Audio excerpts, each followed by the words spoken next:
ৰাতিপুৱাৰ বাহিবনখিনি আধা কৰি হওঁতে জেঠাই তালে ফোন কৰিছোঁ বোলো তই আজি আমাৰ তালে আহিবিনে জেঠায়ে ক'লে সন্ধিয়ালৈ যাম দে সেইকাৰণে লৰালৰিকৈ ঘৰ দুৱাৰ চাফা কৰিছোঁ তো জেঠাই য'তে ত'তে ভাত নেখায় খালেও এনেকৈ ঘৰ দুৱাৰ মুচি কাচি চাফা কৰি দিব লাগে সেইকাৰণে জেঠাই আহিলে আমি এনেকৈ ঘৰ দুৱাৰ চাফা কৰি দিওঁ ইফালে আকৌ ঘৰ দুৱাৰ মুচি অকণমান থিয় হৈছিলোহে ইফালে আকৌ মুৰ্গীকেইটা আমাৰ কেনেকৈ ৰখি আছে চাওকচোন মানে ইহঁতক চাউল লাগে আকৌ আনফালে আকৌ এই টিংটো মোৰ খুবেই মৰমৰ যেতিয়া আইতাই গাখীৰ খীৰাইছিল তেতিয়া এই টিংটো কিনি লৈছিল গাখীৰ খীৰাবৰ কাৰণে আৰু এই টিংটোৱেদি একটিং গাখীৰ ওলাইছিল আৰু এতিয়া আইতাও নাই গাখীৰো নাই সেইকাৰণে চাউলকে থৈ দিওঁ তাৰপিছত গ'লো বাৰীলে এপাক বোলো ৰাতি খাবলৈ পাণ দুপাত আনি থওঁ গৈয়ে দেখিলোঁ গোটেই কেৰকুটুৱাই তামোল খৰাই থৈছে নাজানো আৰু এবাৰ বিকিব পাওঁ কি নাই গা পা ধুই আহি এয়া গোসাঁই ঘৰত সেৱা ভাগ ল'লোঁ ইফালে আকৌ ভণ্টিয়ে ভাতকেইটা পাতি দিলে যিহেতু দুইটাই দুইফালে কাম কৰি আছিলোঁ সেইকাৰণে আজি ভাতৰ লগত ইমান একো এটা বিশেষ নাই হয়তো সেইকাৰণে মোৰ তাইক বৰ ভাল লাগে কাৰণ তাই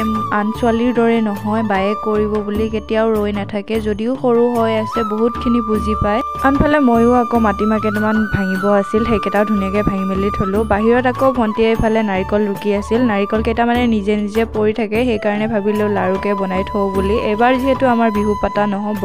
সেইকাৰণে আগতীয়াকৈ লাৰুকে বনাই থলোঁ ইফালে আকৌ নাৰিকল এটা বেয়াই ওলালে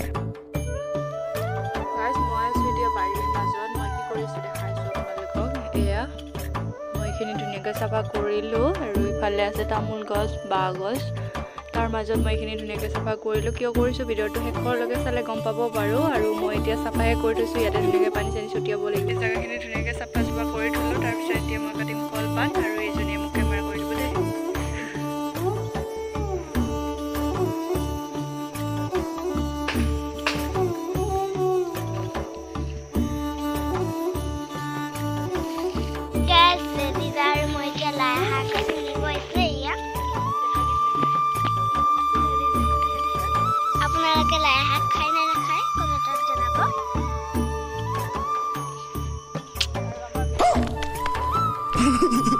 তাৰ পৰা ময়ো নাৰিকলখিনি ধুনীয়াকৈ ভাজি ল'লোঁ এইবোৰ কাম পিছে মই নিজে নিজে শিকিছোঁ যিহেতু ঘৰত আগৰ পৰাই কোনোবা শিকোৱা দেখুওৱা মানুহ নাছিল জনাই নজনাই এনেকৈ কৰি আহিছোঁ যিহেতু ইফালে আকৌ নাৰিকলৰ লাৰু বনাই থাকোঁতে ঘৰ চোতাল সাৰিব দেৰিয়ে হ'ল লৰালৰিকৈ ঘৰটো সাৰিছোঁ ভণ্টিয়ে আকৌ চোতালখন সাৰি দিলে জেঠাই আহোঁতে আকৌ মুড়ি লৈ আহিছিল এয়াই মুড়ি আৰু লাল চাহৰ আড্ডা মাৰিও আছোঁ আমি ইফালে জেঠায়ে যা যোগাৰবোৰ কৰিছে মানে ৰাতিলে বুলি